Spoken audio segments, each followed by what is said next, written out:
തുർക്കിയിൽ പുരാവസ്തു ഗവേഷകർ യേശുവിന്റെ അപൂർവ ചിത്രവും ലിഖിതവും പതിപ്പിച്ച കാർബണൈസ്ഡ് അപ്പങ്ങൾ കണ്ടെത്തി. തുർക്കിയിലെ കരാമൻ പ്രവിശ്യയിലെ പുരാവസ്തു ഖനന കേന്ദ്രത്തിൽ നിന്ന് 1300 വർഷം പഴക്കമുള്ള 5 കാർബണൈസ്ഡ് അപ്പങ്ങളാണ് പുരാവസ്തു ഗവേഷകർ കണ്ടെത്തിയത്.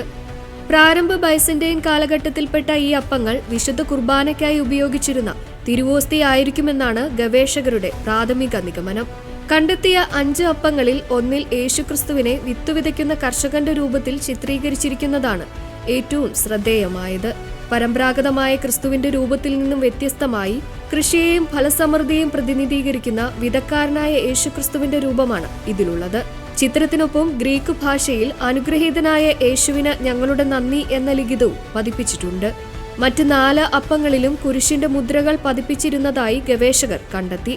ഈ ചിഹ്നങ്ങളും ലിഖിതങ്ങളും കണക്കിലെടുത്ത് ഇവ പ്രാരംഭ ക്രൈസ്തവ സമൂഹങ്ങൾ വിശുദ്ധ കുർബാനയിൽ ഉപയോഗിച്ചിരുന്ന തിരുവോസ്തി ആയിരിക്കുമെന്നാണ് വിലയിരുത്തൽ. എന്നാൽ ഇത് സംബന്ധിച്ച കൂടുതൽ ശാസ്ത്രീയ പരിശോധനകൾ ഇപ്പോഴും പുരോഗമിക്കുകയാണ്.